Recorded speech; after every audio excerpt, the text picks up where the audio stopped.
grew and maturity through the years of grinding and trying to book a gig, book a TV show, book a theater project, book a film that you learn. And there's a specific discernment, there's a specific determination that you must have, that you gotta have, if you really believe in your craft, believe in what you want to do. That you just keep pushing, you keep fighting. There is a major sacrifice that you take. For me, it was at a young age, but I mean, in any time of your life, there's a sacrifice that is required, I think, for you to get to that next level. So I can't say I didn't know at all. I will say as I grew in my acting experience, I learned a lot more, because if we're talking about LA and Hollywood, people didn't really talk to you. If you wasn't the star of the project, they didn't talk to you, they give you information. So when I became the star, then I asked a lot of questions. Now they talking to you. So I asked a lot of questions, and then that is really how I made my transition to behind the scenes. Was at the height of my acting career, because I was able to talk to the producers, talk to the financial people, talk to the executives, the studio executives, talk to the actors, talk to Crafty, from top to bottom, I was able to do that. Yeah, so that it was just that type of thing that made me realize, like, okay, like this acting grind is dope and it's cool to be on TV, but what I realized in that time was that the longevity and the consistent work is behind the scenes. That's what I wish I knew ahead of time. Yeah, kind of both just kind of elaborating on what they said, seeing it through, sometimes, you can hear no so much in this industry. Sometimes all it really takes is that one guess to change everything. So kind of just really standing, one foot in front of the next and seeing it through. And I think that's very important. Also, just knowing how to network. You never know who can give you your next job. I've seen people go from production assistants to executive assistants to producers almost overnight, so I think just staying one foot in front of the next and network is important. Also shout out to Alpha Alpha Fraternity Incorporated, by way of Clark Atlanta University, Alpha Alpha. All right, so I'm gonna keep it short and sweet. My answers are twofold as an entertainment attorney and what I see from my clients. The importance of taking discernment and alignment with you. I feel very often we forget that aligning yourself with the right people, even client base you work with, sometimes we get caught up in the paycheck and the association that comes with the name of who you could be working with, that you fail to realize how they can affect you long term, how they can either aid to your growth or cause you to regress, right? So I would always recommend that people not forget, or if this is your first time hearing it, you need to take a certain discernment with you, and you need to make sure that you always ask, how does this person align with who I am and where I'm trying to go? So I would say that the thing that you should think about is that there's no right or wrong process into getting into the film industry or television industry. There's no one way path into that industry. I know when it came to me, I went to film school, I got that shiny, nice MFA, and I was like, okay, I got this paper, they should be hiring me. It's time for me to direct my multi-million-dollar television show. Okay. And it didn't work out like that. I was so confused because they taught me, okay, the path is this. You go to college, come out of college, you get a job. That's just not how the industry works. So no path is the wrong path. Like, you will carve out your own path. Everyone's path into the industry is so different. So as you are think about that as you are trying to figure out how you're carving your way in. And then the last thing is just to reiterate what they said. Your network is your network. Facts. Period. And so the people Lisa said it so eloquently, which she said, you work horizontally. People try their hardest to go upward, instead of saying the people beside you are the people you're gonna work with. And as they grow, you're gonna grow with you. So Yeah, and just to add to that, I would say stay ready so you don't have to get ready. Okay. Make sure that when somebody comes to you with the opportunity, that you have the things available and ready for them to see. Don't come to them with ideas, come to them with the thing already on the page, come to them with the pitch deck completed, come to them with the script completed, because that's the difference between the people who actually get the opportunities and the people who just keep searching for it, right? It's whether or not they can know that you're gonna take something from start to completion and not just walk around with ideas because everybody has ideas. Yes. Yeah, I heard this thing says, ideas are like toilets. Everyone has at least one in every dwelling. All right, so, next question. How do you make a career in such a risky industry financially sustainable? And you guys can just jump on in here. We don't have to necessarily go in any order, but let's get into it. By any Well, means so you're a lawyer, so necessary. you're on the money team. Like, look, it's you, Floyd, 15, Ray J. By any means necessary, and actually to the contrary of what he said, something that I think everyone took for granted is when Hollywood went on strike, it affected the business side too, because if my clients weren't working, it easy. I also wasn't working. I know at one point he was shooting a film, and I'm one of those attorneys that dig in with my clients, because when they go up, they take me with them. And they needed their set to be fed. I flew to Miami and said, I'll set up like 80 people. Oh, to the point where they thought I was a caterer. But the thing is, when it comes to building yourself in entertainment, opportunity isn't everywhere to an extent, and that's in all capacities. So you have to be flexible, you have to have an open mind and never think you're too big to do any type of position or Yes. task. Let me log Because out, at the log end back of the day, you have to stay focused in order to get what you need to stay afloat to go where you need to go. You better tell them. I'm gonna answer that real quick, and I would say that education is key in that, right? Your knowledge is power, and you can get more money having that knowledge and that education, right? So not only is it something where you take up this thing as a craft, but really study it. Because if you really study it, now when you're not necessarily on set, guess what? I'm going out to college to teach screenwriting. I'm going and doing other things. I'm teaching kids in the community, working with nonprofit organizations. They're like, they can't take that from you, right? If something else is going awry in the way that you didn't see before, that's when you use all the knowledge up throughout the years, to make that. Yeah, I think it's more so just, I mean, they hit it on the head, not keep it short and sweet. You gotta diversify off the role that you have. Like, they may pay you where you at, but it's more money to be made. I know me specifically is like an A&R, like, I judge like music showcases, I speak on panels, I consult projects coming together, music projects coming together. And all three of those I charge for, because guess what? I'm not a normal consumer that listens to music. Okay, If you want me to hear your music, you got to pay me. Okay. It's like what it is. okay. So, yeah, you just gotta diversify off the role that you have. And I wanna add to that as well, you should be financially intelligent and save. There is nothing wrong if you are interested in the entertainment industry as having a day job, like I said, keeping your, like, a career, in that aspect, and then working. I used to always say, I work a 9 to 5, to pay for my 5 to 9, and to my 5 to 9 to pay my 9 to 5. I used to work for the federal government. I worked full time for them. I was a branch chief. I was a GS-14. And then I saved for like 5 years, and I was still doing film. Like, I was taking PTO doing film.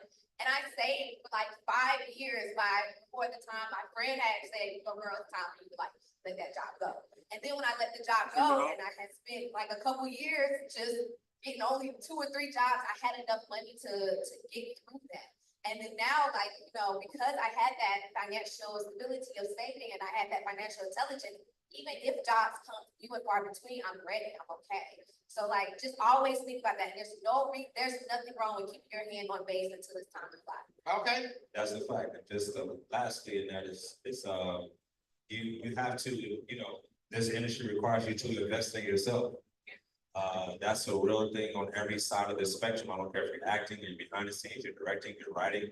You have to be able to pour into yourself to get to that next step. Like for an actor, when somebody says they want to act, actually you got headshots. Oh, well, I don't have that. That's the other discussion, like there are certain things, certain basics you have to have that requires you to go pay a photographer to shoot and then get your printouts, get your this so that you can then set yourself up to have the opportunity. Piggybacking on what she said earlier, it's like, or actually Lucy said, is, success is an opportunity meets preparedness. So you have to prepare yourself for that moment, prepare yourself for that opportunity. And that's what success is. Yes. all righty. Anyone else? All right. So next question. How do you deal with rejection in this industry? that's so hard to break into? Because I came into the acting side of this, but everybody on the stage knows what that is on every level of this industry. This is a business of rejection. Yes, Get out your feelings. yes, your higher percentage rejections than, yeah, yes. Like for the actors, when you audition, forget about it afterwards. When you write a project, you write a spec script, send it off, forget about it. Like just keep pushing and keep working on your craft, because 9.999999 times out of 10 is gonna be a no. But that doesn't mean that you suck. It doesn't mean you're not good. It doesn't mean a lot of things. But a lot of people who take the emotion and take it like it's a personal attack. It's a business. Timing is everything. It took 8 years for me to book my first major movie. And I was auditioning 4 or 5 times a week since the age of 10. I booked that movie at 19. But you keep going. If you really believe in yourself, you just keep going. By yourself. Just to add to that, it definitely is about developing that thicker skin, because you are gonna get more no's than yeses, but I'm a firm believer that what's for you is for you, and it will never, ever, ever pass you. So it's also kind of changing the lens a little bit in how you receive rejection, and just taking that criticism, learning from it, moving forward. And really just knowing that what's for you is for you, and it won't ever pass you by. And that's just something you gotta adapt, you know? I think it's pretty much done. All right, so dealing, oh my God, did you have something there? No, okay. So I wanna add to this one, dealing with rejection. Like, it is very important to understand that you are gonna be told no more than you're gonna be told yes. No matter what you got going on, that's always gonna be the case. But you have to be fortified in your calling, you have to be fortified in your gifts, you have to be fortified in your abilities, and you have to trust them no matter whether the stranger that you know is trusting them or not. And so every no is a to be continued. Every no is a stay tuned. Every no is a we'll get them next time. It should never be this thing that takes you down in the dumps about anything. Like, I want you guys to refuse to let your vibrations go that low based on rejection. I'd argue, Oh, now we got some action. But I'd argue to say you should give yourself a pat on the back for every rejection you get, because that means you put yourself out. exactly. And Shot. Self is something to be proud of, because there are so many people sitting around saying what they wish they could have done, or how they had talent and sat on it. All So right. every time you get a rejection, give yourself a pat on the back, because you did something great and put yourself out there. And I'll just say really quickly, also remember that you might be getting told no from that thing because something bigger is on the horizon. And that thing that you got told no for is gonna hold you back from a bigger blessing that's on the way. Yes, sir. All right, anybody else been reinvigorated for this question? Yeah, I feel like your self-confidence has to be through the roof, and I'm sorry, that was preaching. Like, you have to see yourself as an idea factory. You have to see yourself as, like, as you're getting rejected, like, whoever got chosen, they got the juice, but I got the sauce. Like, you have to have a self-confidence that's so high that you're like, as you said, something bigger, something bigger. On my website, I have a timeline where I literally keep up with my rejections. And I learned it from like a writer on Insecure, she has the same thing. And basically for every no, I have it on the website. And then every yes I got, I have it on the website. And I'm able to see just how much I've grown from all of those no's. And it goes back to like, I don't even want to tell y'all what you're doing. Right. So, like, yeah, so just know that, like, you have to just have that self-confidence and know that this is, you feel ordained that this is something you're supposed to be in, and you walk in that. So lastly, just to piggyback on all the piggybacking. But so sometimes those no's are go back and work on your craft. Because at this point, you know, it seems like people want all the spoils, but we don't want the toils. And at the end of the day, people are putting in work to get these opportunities. And if you have put in that same work, you can't even be feeling no type of way. Like, you know what I mean? So make sure you guys are getting the training, taking that acting class, taking the producer class, those kinds of things. Like, it's the dudes part and the education and learning and studying your craft part that I think that I'm seeing skip nowadays. And so definitely let every no be a reason why you go and learn something else. All right, next question. Should you take an unpaid internship? Excuse my language, hell yes. Yes, Without a question, without a doubt, without any, like, absolutely. Knowledge is everything. Knowledge is more important than that $8 or $12 you're gonna get. Than for an hour or those hours, like, knowledge and the opportunity to network within that company is everything. I know, I mean, I work at Tunnel Press Studios. I started there the day after I graduated, so that was a whole other lesson in itself. But I interned at another production company my senior year of college. And they had 12 interns, they hired 3, I was one of the 3 that they hired. And so again, it was an unpaid gig. We were there hours and hours on it, but the payoff was I had a job after I graduated, and that's hard in this industry. Like I got a lot of friends who are talented as hell. It took them 2, 3, 4, 5 years to land one gig after they graduated to get that opportunity. So I definitely say internships are important. And it's not about the money. The money gonna come, but if you're in it for the money, just leave it alone now. Because that goes up and down.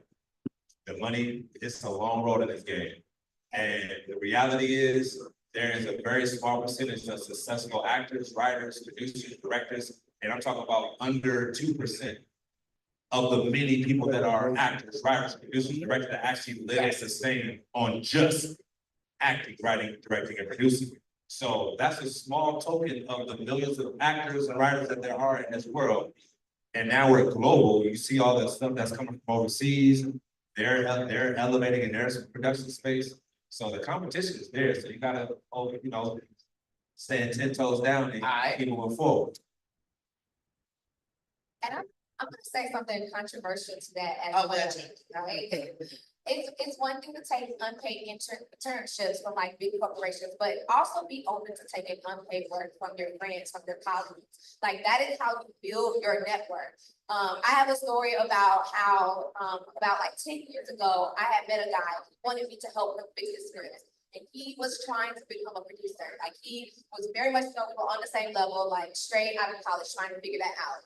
And so I did it for him. Like I helped him fix his script. And from there, we had a relationship and that relationship just built. And so eventually that same guy became a Netflix development executive. Okay. That Netflix development executive, whenever anything came down, he called me. And then eventually that guy became another executive for another major company. And it's those type of relationships of unpaid work, because I didn't get paid to help him with the scripts.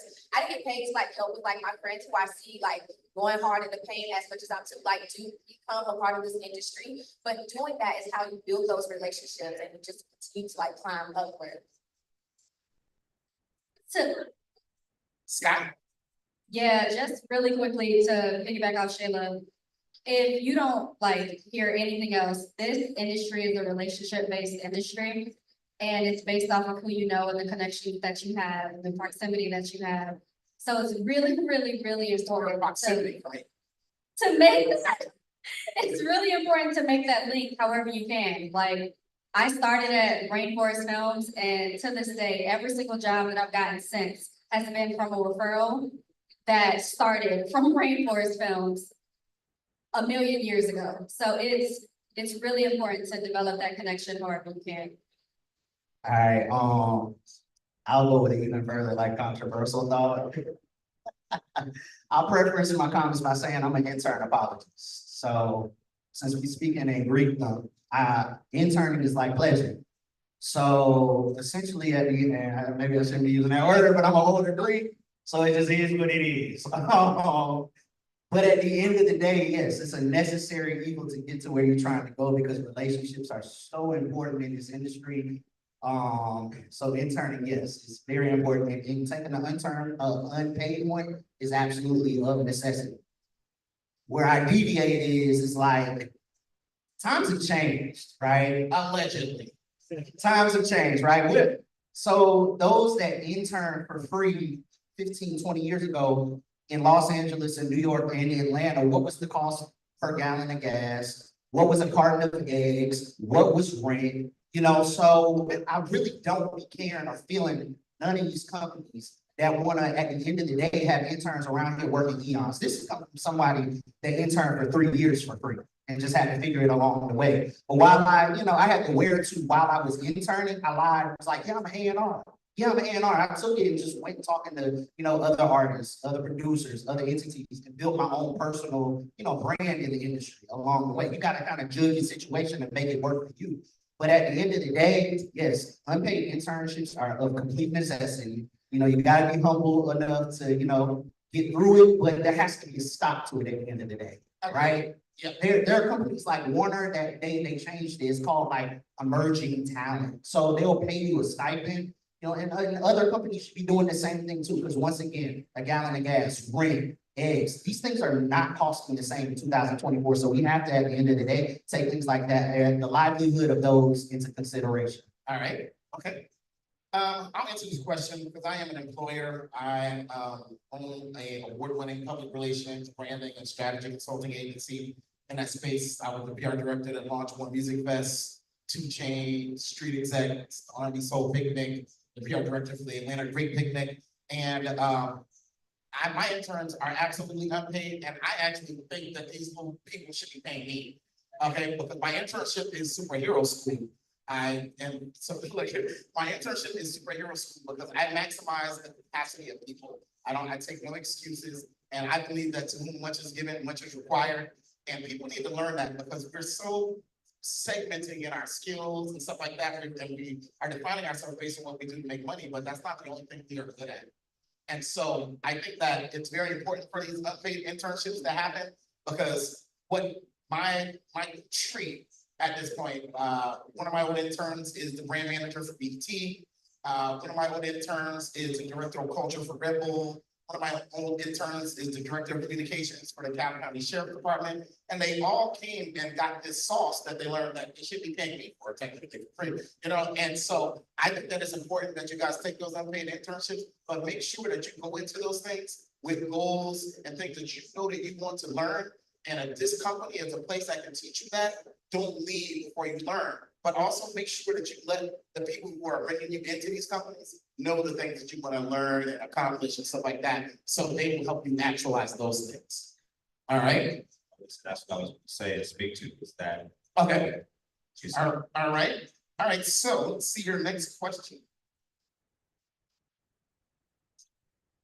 Knowing that your skills are in high demand in today's job market, how do you maximize your brand, your talents, your intellectual property, and seeking ventures to establish lucrative opportunities? Everything needs a creative. It don't matter what it is. If you go on your social media apps right now, what they're pushing ads, who are they using creatives? So use what you have and understand where the market needs your creative skills, right? If you have a brand that's into marketing and you have all these ideas for what the commercial look like, you sit there. If you're in the business world and guess what? Every business needs to be marketed in some way, right? And some people think with one side of the brain and knowing that you the other, you need to make sure that you use that to your advantage, especially with how many things are popping up nowadays that require. I would say it's not enough to know your worth, you need to understand your worth. Because that knowledge is gonna allow you to really maximize what your talent can afford you. And a part of that comes with having a good team around you and listening to the people on that team. Okay, specifically people like attorneys, where we're in the industry and we know what people are getting paid. We know what people are making. And I think so often we know our worth and our talent, but we're quick to undersell ourselves because we're so desperate for a break. Please do not forget, entertainment is still a shark and people will take advantage of your talent and be willing to pay somebody else. And I hate to say it, they'd be willing to pay somebody white, what they're not paying you, okay? And we're so hungry that we're willing to take crumbs when we should be going for the whole loaves. So if you want to expand your brand, understand your worth, demand your worth, make sure you have what it takes to back up what you're demanding, and get you a team behind you that's gonna fight for what it is that you deserve in expansion.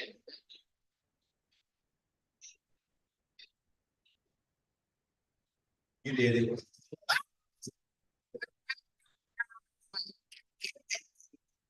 Not the mic drop, okay. Look, I wanna piggyback on that though, because knowing your worth, I'm hearing that a lot and it gets annoying. Because at a certain point, you're only worth what people are willing to pay you.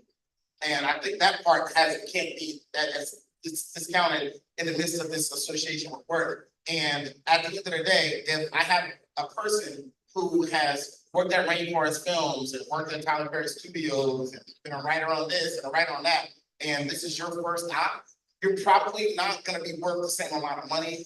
And I don't need you to think that you are going to be worth that. So I think knowing your worth, I think it goes back to making sure that you are certified, trained, skilled, equipped, and those kinds of things before we really go into a lot of that worth stuff, because nowadays everybody's worth $1 million, but there's no millionaires. You know, we're in a time and space now where you're seeing, millionaire mindset courses and stuff like that, and people teaching the courses aren't millionaires. So there's just a lot of gap in this whole worth association thing. So I want you to make sure that you assess your worth based on your actual skills, and what you've actually done in your actual industry and your actual life. But also really quick, establishing your worth Yes. along the way, you know what I mean? Like, Portfolio. yeah, and I don't mean to keep going back to, it's relationship based, but get that first job, kill it, do an amazing job, connect with people. I promise you that's gonna lead to the next and the next and the next and the next. And if we're talking about establishing longevity in an industry as fickle as entertainment, that's what matters, that's what carries. Get on it, do a good job, let your work speak for itself, let your work ethic speak for itself. And it's gonna pay off. Anybody else? What I would say, just what I've noticed over the years, I've been in this industry for a lot of years, what I've noticed that is on the newer side of this thing is the sense of entitlement. Right. That's why this whole work thing is so. Yeah, Like, yeah. you're nobody. I come across many people and things that feel entitled to something because they got a particular job where they felt like, well, I wrote this movie in college and I did this in high school.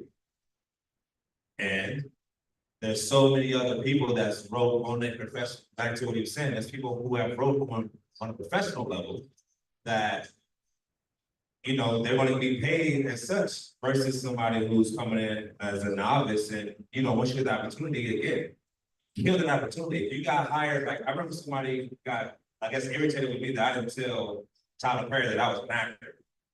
Like, well, why would I tell him that? I got hired to be an assistant stage manager. Hey, so I'm gonna do my assistant stage manager job, good as hell.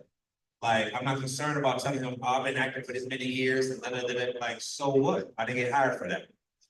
A lot of people get in positions and they abuse it by trying to overstep and try to do too much. But the reality is, again, going back to what we've all said, what's for you is for you. All right, you don't have to go preaching what all the other stuff you did when you got hired to do one thing. Do that one thing good, and because I did that one thing good, guess what? Tyler Perry came to me and said, hey, why you didn't tell me you was an actor? All because I did my job. And he was kind of irritated out and saying there's something to him, but the point is, do your job good. If you got hired to file some papers, file the hell out the papers. You know what I'm saying? Like, no, there's no small jobs. Everybody's watching you. When you go into these internships and stuff like that, people are watching how you move. When they assign you something, they're watching how you take on that assignment. What is your approach? Are you going to attack it? Or are you going to have to be told a million times, like, oh, I'm reminding you that's it, take the initiative. It's okay. But entitlement is what he was getting to, is what can derail or prolong that success journey. All right, so she's gonna add, Wait, and then we're gonna take 3 questions from the audience. in the talk about worth and entitlement, I think it's also important to just have discernment and follow your intuition. So yes, like, we sometimes are entitled, and sometimes, we overstate our worth, but also, when someone playing with you. You know when someone is over. There's TikToks all the time about how the white girlies are getting $100,000 for social campaigns, while the black girlies are getting products. 10,000. Right. If that. So like, have discernment, know where you are in your career, understand where you are, and then just make sure you follow your intuition on this. All right, any questions from the audience? Oh, you guys really killed it.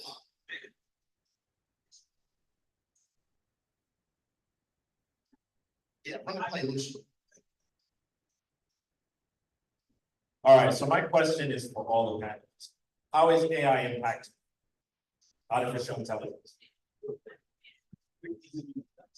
Well, currently, it's not as much as you would assume. I know it's out there, it's been spoken about, obviously with the strikes and everything, from the writers' strike to SAG and all that stuff, but at the moment, it's not affecting us per se directly, like right now, I think the answer is no to the AI situation, but I mean, it's still a scary thought.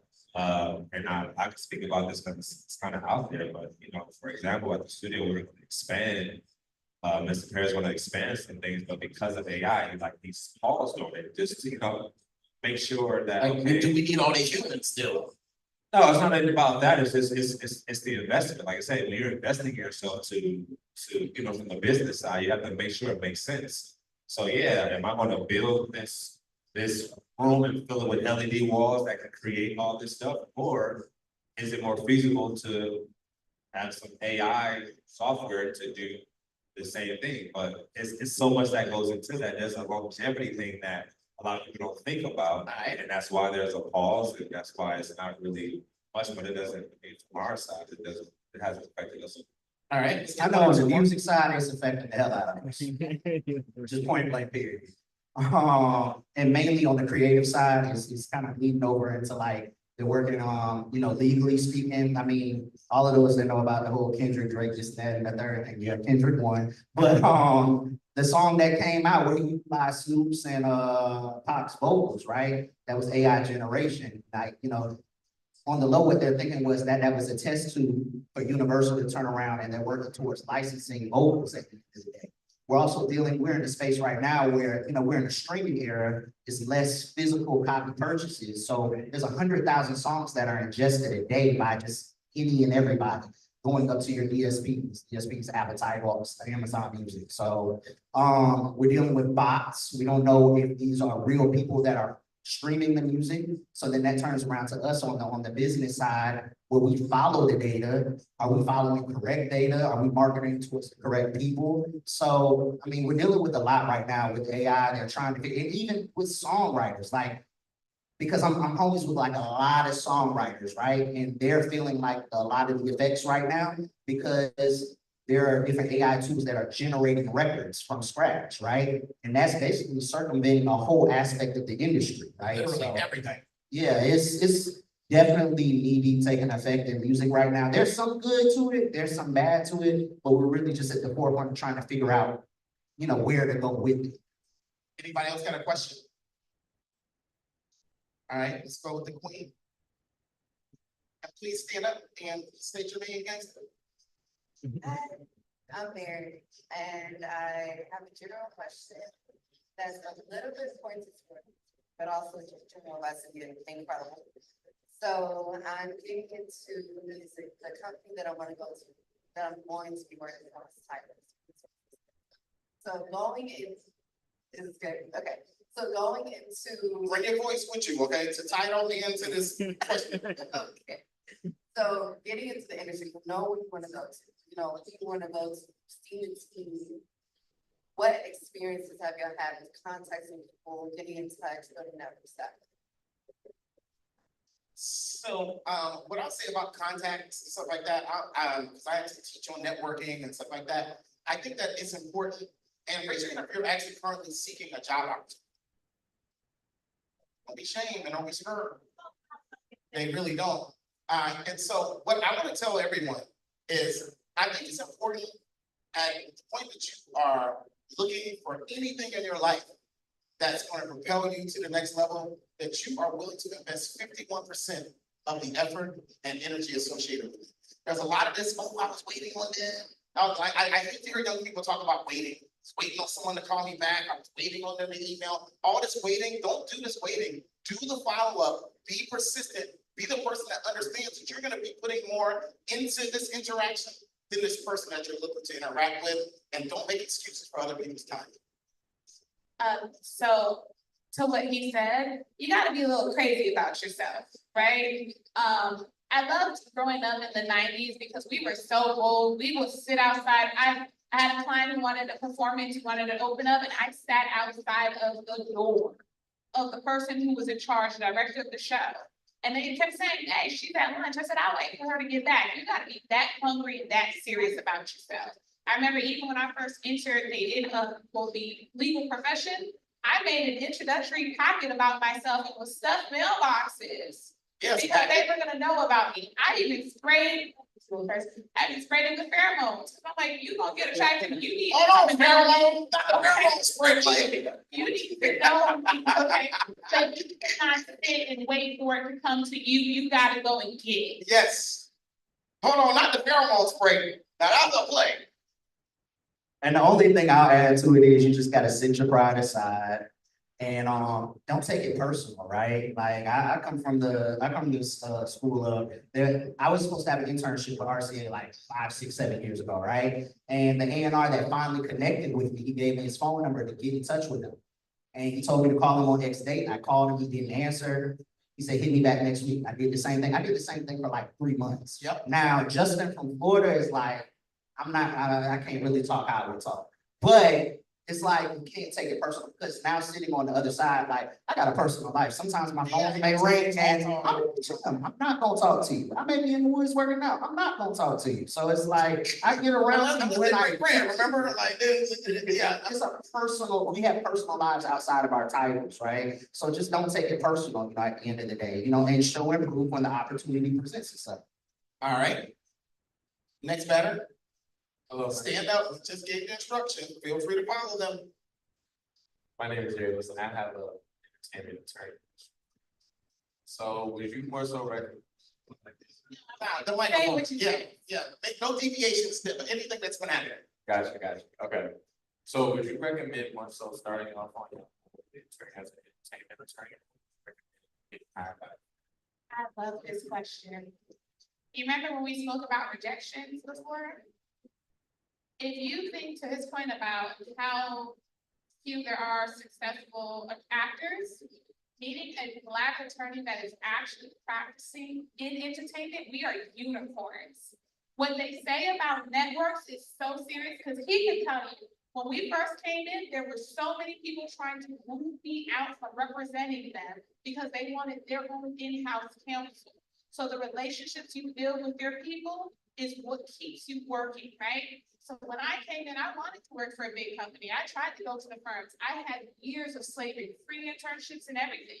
And I got so many no's that I got comfortable with those no's. I said, you know what? I want to create my own lane. What I will tell you is invest in the people around you right now. Too often we look for people who are already established as if they got the opportunity for us. Versus those people you went to undergrad with, those people I wrote poetry with, they made it, and I never forget getting a screenshot one day that said, welcome to Harpo. I said, well, what is this? I was actually in LA, like, what is Harpo? The guy from the movie. And then he said, Sasha, Oprah hired us and you coming with us. And from there, every single client I got, for a girl who doesn't have a website, I keep my Instagram about my personal life, not about my not about being a lawyer. I stay with clients because the people who were around me saw me grind and opened those doors for me and created those seats at the table. So you can try to get into firms, shoot your shot. But if they don't give you the opportunity, go and make your opportunity. All righty, so guys, put your hands together for this amazing.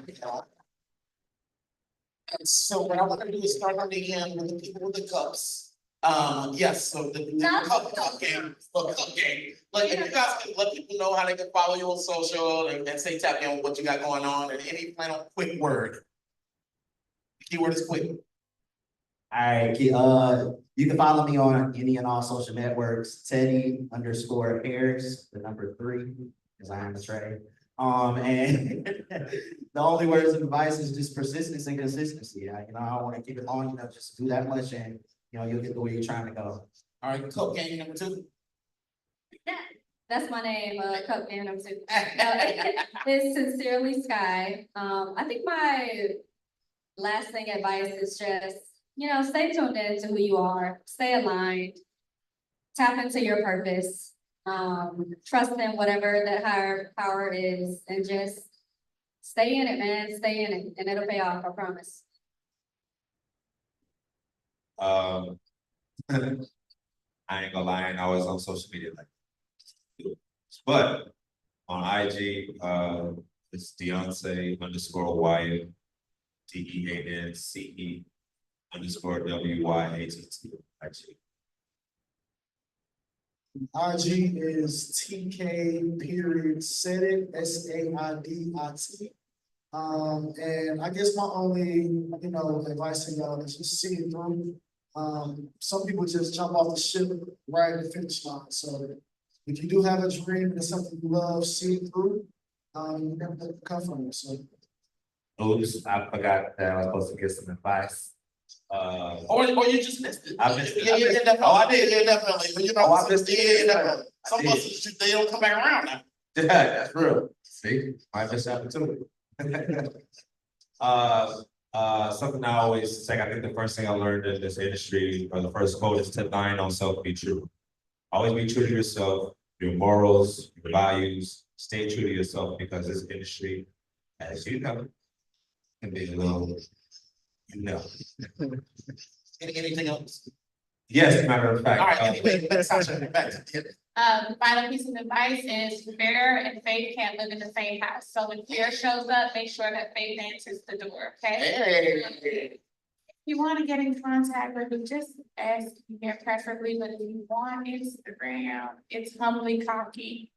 Humbly Cocky, what the fuck?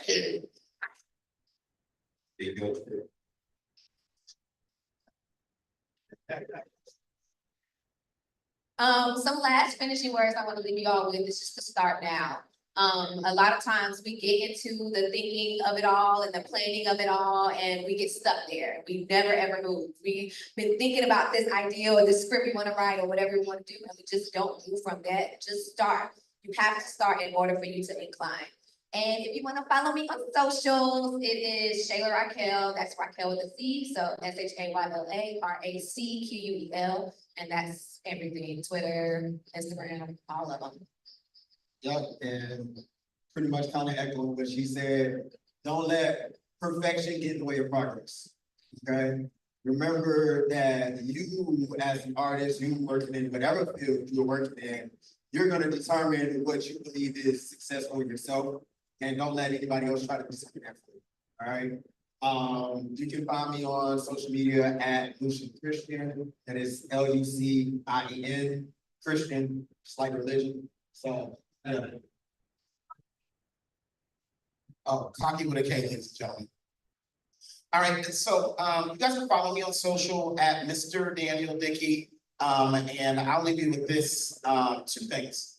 One, and this goes back to the conversation about alignment and discernment that echoed across this panel. I want us to get back to the truth of why we exist as a people. And we were born to be the answers to each other's prayers. Okay, so what it means to be in service to others would be the alignment with all the things that are yours. Like you'll find them on a path to serving others.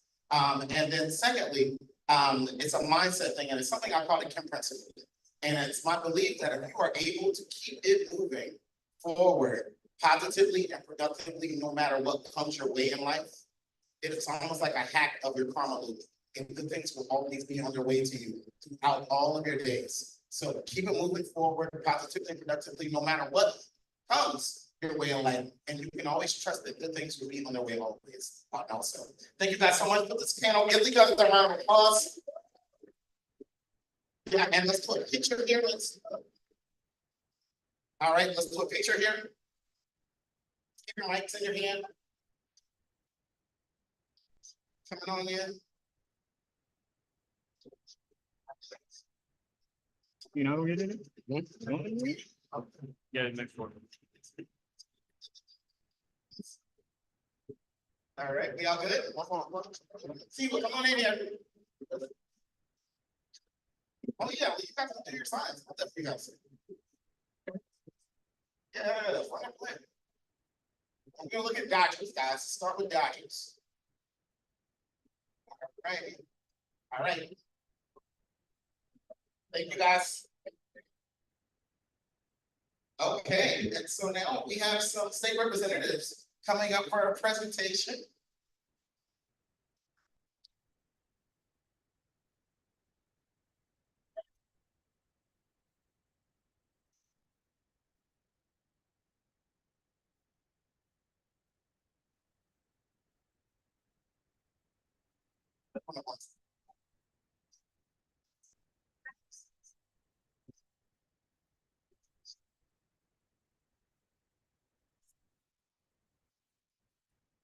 All right, good evening.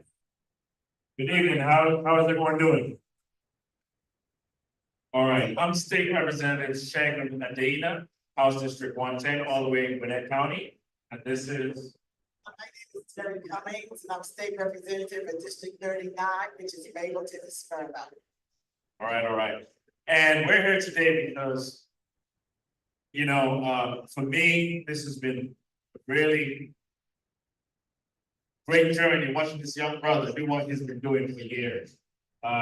We go way back many years ago, because I used to run a platform called the Nigerian Union, which I did for 19 years.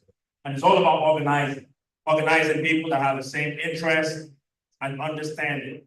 And that's what he's done with the Atlanta Black Great Picnic. Sorry, Atlanta Great Picnic, sorry, and be careful there. 20 years.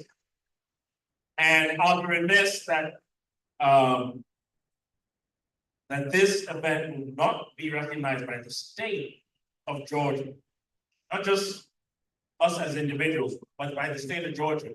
I'm one of the first 5 Nigerian American elected officials to the state of Georgia in 2022. And we share that bond. And more importantly, being Black and understanding the challenges that we have as a community, we always have to call out our people that are doing great things, right? And this is why we're here. 20 years, what you're doing is absolutely great. So I'm going to let my Representative Cummings talk, go ahead and recognize the event, and I have a resolution for Mr. Tilo Words. Good evening, everyone. Again, my name is Terry Cummings, and I'm the state representative for Mableton and Smyrna. Okay. I am a proud member, a 44-year proud member of Delta Sigma Theta Sorority, Phi Beta chapter. And when I was living up north, I crossed to New Jersey, where I grew up. I attended every Greek picnic in Philadelphia. So we've been doing this for a long time. I'm rewarded to see it down here in Atlanta, Georgia, also. This resolution that I'm going to read for you represents and celebrates the 20th anniversary of the Atlanta Greek Picnic. Whereas from June 25th to 30th, 2024, Morris Brown College and various venues across the city of Atlanta will host the 20th annual Atlanta Greek Picnic, which will be attended by thousands of students, alumni, and lovers of HBCU culture. And whereas this remarkable picnic will focus on promoting mental health awareness and reflecting on the pressing issues of inadequate mental health services among African Americans, as highlighted by the United States Department of Health and Human Services and the American Psychiatric Association. And whereas the 6-day event will feature engaging activities such as a career fair, like this evening, an R&B experience night, a block party at Underground in Atlanta, performances by prominent artists, a brunch day party at Westside Motor Lodge, and a fitness and wellness morning session.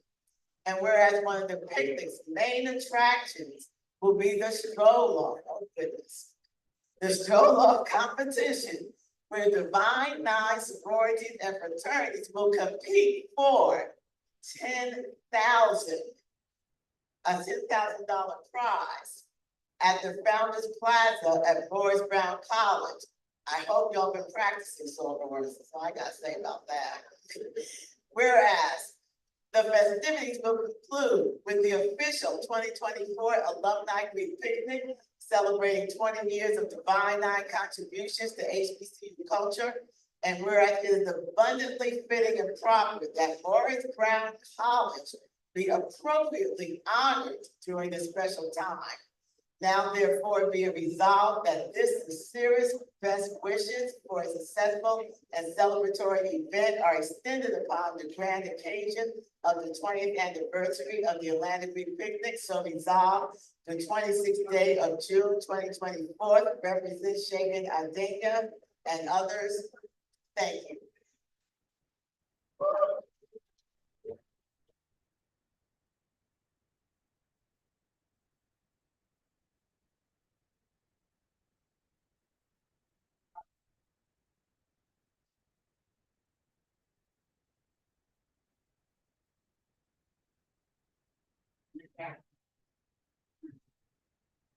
Okay. So that's for the 20th year, but this is for you, brother. And this resolution is state record. If you go online and you Google House Resolution 1628, is recognizing and commending Tiwa Aganga Williams, and for other purposes. Whereas Tiwa Aganga Williams, widely known as Tiwa Works, is a British-born Nigerian-American entrepreneur whose ventures have left a profound mark on diverse industries, both within the United States and internationally. And whereas his entrepreneurial path was sparked during his studies for a Bachelor's of Arts in Computer Information Systems at Georgia Southwestern State University in Americus, Georgia. And whereas while at Georgia Southwestern University, he is a member of Kappa Alpha Psi Fraternity Incorporated. And this experience led to his becoming the visionary behind the Atlanta Greek Picnic, an event he founded in 2004. And whereas the Atlanta Greek Picnic rapidly grew from a modest beginning to becoming a significant cultural festival for members of historically Black fraternities and sororities, drawing in more than 355,000 participants to date, and delivered an estimated $25 million yearly economic boost to Atlanta. And whereas this event, in collaboration with the AGP Foundation, has allocated over $200,000 in scholarships nationwide. And whereas in 2008, he launched ABE, All Black Everything, which has risen to a prominence as a symbol of excellence and prestige amongst international professional circles, particularly celebrated in Lagos, Nigeria, and Accra, Ghana, aligning with the Year of Return in 2019, and the globally celebrated tourism event of December. And whereas beyond his entrepreneurial activities and numerous businesses, he is deeply committed to mental health awareness, local politics, and nonprofit advocacy, giving generously of his time and talents to numerous charitable and civic organizations. And whereas he values being a father, brother, and a steadfast friend, prides in the deep connections and cultural impact he fosters above all. And whereas his career not only highlighted his innovative mindset and leadership prowess, but also his dedication to societal contribution and cultural enrichment. And whereas it's abundant, fitting, and appropriate to proper recognize this astounding accomplishments of this remarkable and distinguished Georgian, be appropriately recognized. Now, therefore, be it resolved by the House of Representatives that the members of this body recognize and commend Tiwa Aganga Williams, aka Tiwa Works, and thank him for his efforts on behalf of his community and the state of Georgia, and extend the most sincere best wishes for continued health and happiness. Further resolved by the Clerk of the House of Representatives and supported by myself, Representative Terry Cummins, Representative Yasmin Neal, who couldn't be here, and Representative Karen Hughley and Representative Terry Weeks.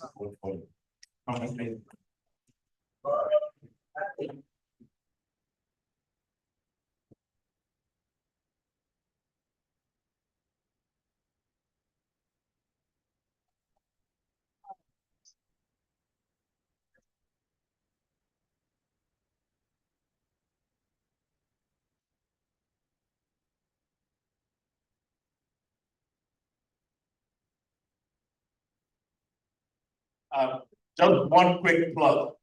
I have to say this quickly. So congrats, but I must plug my son is here. He's gonna be a freshman at Kennesaw.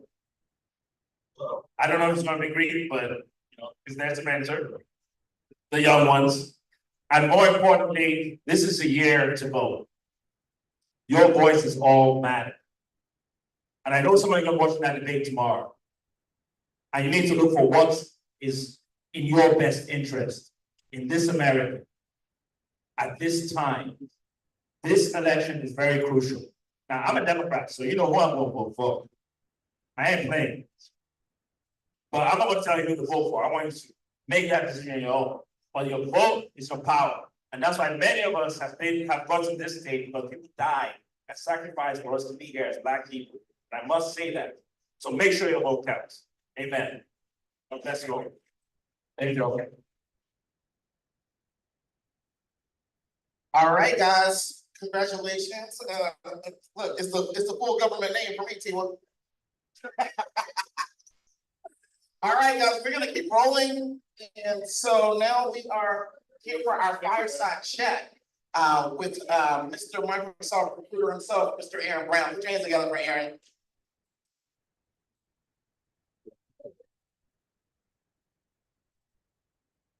Now, if you guys can come to your seats, people over here, I would love that for us. Nice to meet you. Before, right? I don't know. Have we? Wale? Yeah. All right, Aaron, how you feeling, my guy? Man, really good, man. Set up the cupcake. So highly recommend those things. Hold on. Yeah. You're talking now. Yep, you're. That's about the same. All right, so guys, I want to introduce you guys to Mr. Aaron Brown. Aaron is a part of the recruiting process with Microsoft. He's also a part of the Blacks at Microsoft as well. Yes, I'm the current worldwide lead for the Blacks at Microsoft TA committee. So I will be leading the recruiting strategies for all the band chapters on the worldwide scale across the US and the world. Excuse me. I'm on it. Okay, guys, so put your hands together if you think working at Microsoft could be pretty cool. All right, so we are here to talk about it. So, Aaron, first of all, tell us about your role at Microsoft and tell us how long you've been at Microsoft. Gotcha. Well, I am a full cycle recruiter here at Microsoft full time. Been there for about 4 years. Started off my career actually working in sales at local. Actually, from Atlanta, I grew up in Decatur, went to South High School, with the Morehouse College here in Atlanta. Started off my career actually in tech sales at local. Okay, all right, and so what made you feel like tech was a good industry for you to go into? And it's the future. I know the House representative talked about AI, but when I tell you right now, every job in the world is going to be affected by AI. Clearly, it's going to be gone because of AI, or you're going to be able to leverage it to make more money with AI. So this is my 2 little cents. I've seen a lot happening in the economy right now. I highly recommend you look into AI. And can you guys hear Aaron pretty good? Yeah. All right. You know, he's got that cool voice, so I just want to make sure. All right, and so Aaron, so you've been in recruiting at Microsoft for how long specifically? I've been in recruiting at Microsoft for 4 years. So interestingly enough, man, I actually applied for Microsoft my senior year at Morehouse, and I did not get the job. Okay. It was the best / worst thing ever happened to me. Reason being is that the last panel talked about failure and how it makes you. And I remember vividly having that experience failing, and I was like, my mom, I'm a big family, so my mom told my aunts, my cousins, no one works at Microsoft in my family. And I got that failure, and I was like, damn, I let them down. But I was the best thing for me because I got so much better. Gotcha. Ah, there we go. Oh man. All right, and so you said tech was the future. You don't think tech is the now? Tech is the now, but tech is the future though. Every single role in the world will be affected by AI, and Microsoft is the leader. Okay, all right, and so how did you prepare for getting a job at Microsoft? Oh, 100. To be frank with you, I don't like interviewing. I think interviewing is it's a skill, you have to work at it, to be frankly. Interviewing? Interviewing is not fun. I don't like it. You have to tell your whole life story in 1 hour, tell the best things about yourself. And it's hard, it's tough. So me personally, when I failed my first interview, I got an interview coach. I had to get better. I paid $75 for 3 sessions each. And I actually practice because interviewing for me, it's not natural. I don't think it's natural. I'm trying to decide how much this noise back here is bothering me. It's very, right now. How much is this bothering? It's okay. I'll talk about it. It's cool. Hey, guys, if you guys can keep your voices down and be respectful of this conversation as well. I think this is getting a little disrespectful and I don't enjoy disrespect. So if you can keep your voices down, there's another whole room you guys can step into. But if you're gonna be in this one, if you can be present with what's happening currently on this stage, I would appreciate that. Mr. Microsoft Recruiter would appreciate that. The Atlanta Great Picnic would appreciate that as well. All right, and so my next question for you is, what is the, because you're part of Blacks at Microsoft. Yeah. What does that organization do and why is it important at a company like Microsoft? I don't think you do this thing, but Blacks at Microsoft is the first ERG ever, clearly ever. Started in 1984. We were the first of its kind. And we've been helping support Black employees at Microsoft. Every single company is copied us. We're Microsoft. That's what we do. That being said, though, leading a band worldwide, so literally helping strategies, so every single person can learn the basics to get into the door. And so when Black employees get hired at Microsoft, do they automatically get paired with somebody from that organization? Or what, like how do individuals become a part of that aspect of the company? Yeah, that's a great question. We actually have like an internal committee team and we actually reach out to you to show up. I've been working in corporate America for a minute and I'm not getting paid to say this, but I worked at Oracle, it's a great company. I worked at Deloitte Consulting, great company. But you're talking about actual culture in Microsoft, hands down, is the best. I've been there as long as I've ever had in my life. Okay, and so what kinds of opportunities are available at Microsoft, that you're aware of right now? I know there's certain things that are in your specific recruiting wheelhouse, but can you speak more so to the greater aspects of what opportunities are available at Microsoft currently? Yes, I want to talk about one organization. It's called CO+I, which is Cloud Operations Innovation. I support recruiting for it myself on the East Coast, but that's the data centers. So I'm tell you right now, their organization is looking to triple their headcount. These jobs are 6-figure jobs with stock, with sign-on bonus, with a great salary. Hold on, you said 6-figure jobs with stock options, okay, and what else? A sign-on bonus. If you come join Microsoft as a full-time employee, they give you a little check. What does that little check look like range? Oh, it depends on how well you interview, but I mean, it can range from 10K to plus. Okay, so the sign-up bonus like I'm in the league or something is given. Yeah, G League. So the G League sign-up bonus. It's a G League sign-up bonus, but if you're very impressive, you can make a lot of money, I swear. And so just in the general, if you're just advising people of color on how they can get jobs in the tech space, what are some of the certifications and what are some of the things that are just kind of baseline stuff if they really want to, venture into tech? That's a great question. I think everyone here is a little bit younger or early in the profession. I highly recommend they join NSBE. Everyone know what NSBE is? NSBE? Man, NSBE, so I didn't know about it until now, but it's called the National Society of Black Engineers. So even if you're not an engineer, going to be in sales or marketing, but you want to be around tech people, for networking, join it. There's chapters all across the world. They had the 50th conference here in Atlanta in March. When I tell you, we go to this at the Georgia World Congress Center, but there was literally 200 employers trying to hire people like yourself. And with that being said, I want to talk about certifications too. Yeah, there we go. Run the play. Man, so it's MS 900. It's called the Microsoft 900. You get to learn the basics. MS 500? 900, MS 900. MS 900. And then also the AZ 900. The biggest money maker for Microsoft is Azure. Azure is our ERP system. It's the biggest money maker, literally. I'm telling you. If you get your AZ 900, if you're trying to get a job in sales, engineering, marketing, you see that on your resume, it's going to stand out. It's going to make it's a better conversation. It shows that you're prepared. So, all right, now run those again. You got, I know it's 900s. You said MS 900 Yep, and then the AZ 900. AZ 900. And are these like, is this like a 6-month certification? Like, how can someone obtain these certifications? And it depends on how bad you want it. I've seen people get it in less than 2 weeks, 2 weeks. a month, it just depends. So what's the, and so what does it cost to get like those certifications? Maybe a couple $100 to take the actual test to get the actual certification, but if you have time to go, if you find time to go out, buy some pair of shoes, you can find time to invest into yourself. So skip the Jordans, skip the drip, get the certifications, and then we get the 10K sign-up bonus at the very least for a 6-figure job. And yes, I'm telling you, and it also, you're in Atlanta. So for example, you're here at this event, I'm here, and it's rare that you get to meet, there's so many. A Microsoft recruiter, yes, No, but exactly. there's so many Black professionals here in Atlanta, and I didn't recognize how special Atlanta was until I went to Austin for my first job. This is like a magic land for Black people, and you get to see Black educators, Black lawyers, Black politicians, Black people in tech, and it's not like that.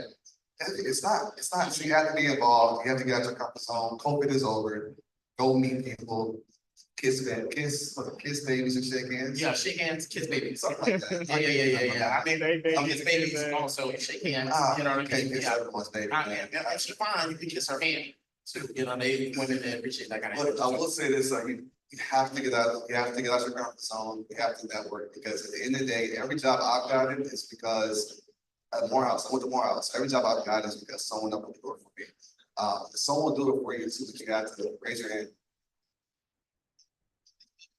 What was the question again, Aaron? What? You asked us to raise your hand up. No, so you have to raise your hand if you need help, you have to. Okay, got it. Hold on, nobody bring that in, hold on, Aaron. All right, and so for Blacks that are interested in technology, so we have these 2 certifications. Is there any other advice that you would want to give people of color that are interested in technology? So we got the certifications, we got the National Association of Black Engineers. All right, anything else? Man, Atlanta Tech Week was 2 weeks ago. Did you guys know about that? Atlanta Tech Week? Atlanta Tech Week, you guys know about Atlanta Tech Week? You got one hand. Did you guys go to Render? We got 2 Render ATL. ATL, I'm familiar. I would just get obsessed with technology because it changes every single day. And I'm telling you right now, I don't know what your job is currently. I don't know if it's been affected by AI just yet, but it's going to be. It's going to be. Layoffs happen all the time, especially in the tech industry. There was so many layoffs last year. Yeah. Part of it was because of AI. Those jobs aren't coming back. AI right now is so new. I think about AI 3 years from now, 5 years from now, 10 years from now. If you don't have the right skill set, it's gonna be very tough. It's gonna be the haves and have-nots. So work on it now so you can prepare for the future. And so with this whole conversation about AI, I think one of our state representatives actually brought that up as well. Are there industries in your opinion? Are there fields in your opinion? Are there spaces within technology that are gonna be less impacted by AI than others? Yes. Okay, and what are some of those? Security is super big. Data is everything. Data is the biggest money maker. Data. You have to protect it though. You hear about a security breach like with Equifax or with Meta, those stock prices drop. People lose money. Yes, it's a big thing. So security is super big. So you need security certifications. I think about sales. I mean, life is a people business. So if you're able to talk to people and communicate, any part of the life cycle of the sales cycle, you're gonna be fine. Anything AI, oh my gosh, I'm getting certifications right now because I ain't a lot. I'm scared. If I don't get myself right, you never know. Right, the recruiter at Microsoft is worried about AI, so. They preach it every single day. Okay, so any last words you want to share with everyone, and then also let people know how they can get in touch with you, follow you, email you, whatever that is. Yeah, so And then also how they can tap into the job opportunities that are posted and available on Microsoft. That's a great question. I'll start with my LinkedIn. My LinkedIn it's gonna be Aaron Brown. It's very AARON, but then type in Aaron Brown Morehouse. You'll see me. So type in Aaron Brown Morehouse on LinkedIn to catch Aaron on LinkedIn. Sure. And then staying involved, I honestly, I'm telling you, get involved in Atlanta. There's Black in Tech, there's NSB, there's Black Man in Tech. Yep, the Springer. Springer ATL, the Women's Society of Engineers, you have to get out your comfort zone. If you really wanna be in tech, if you really wanna make an impact, you have to get out your comfort zone. That's when I feel like I gave myself, I got this out of my comfort zone, so. All right, so there's one question for Aaron. Is the arm for me? Okay, Delta Sigma Theta in the building. I'm apparently a Delta sweetheart, per the Deltas.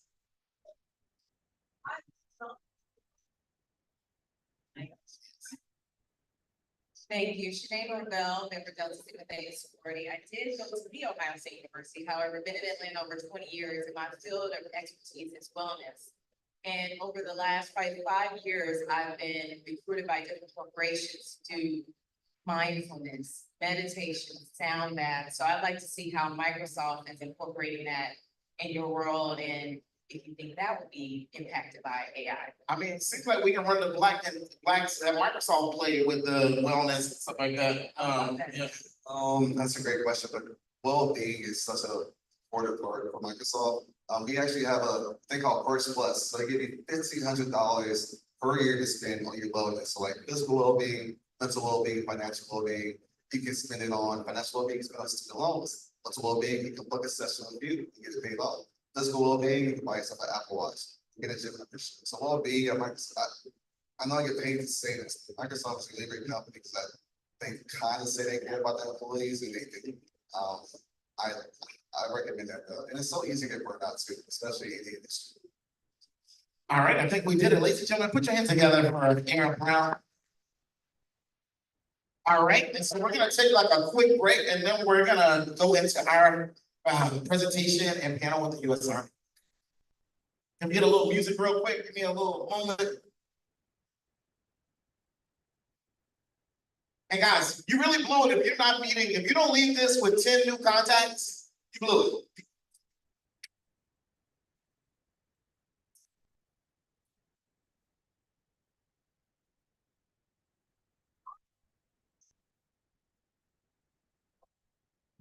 Ten new contacts, guys. And our contact is a first name, a last name, a cell phone, and an email address.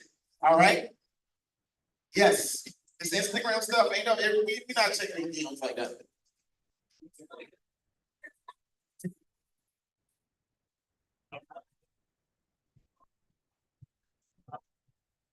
Yeah, you can stop. Make sure you,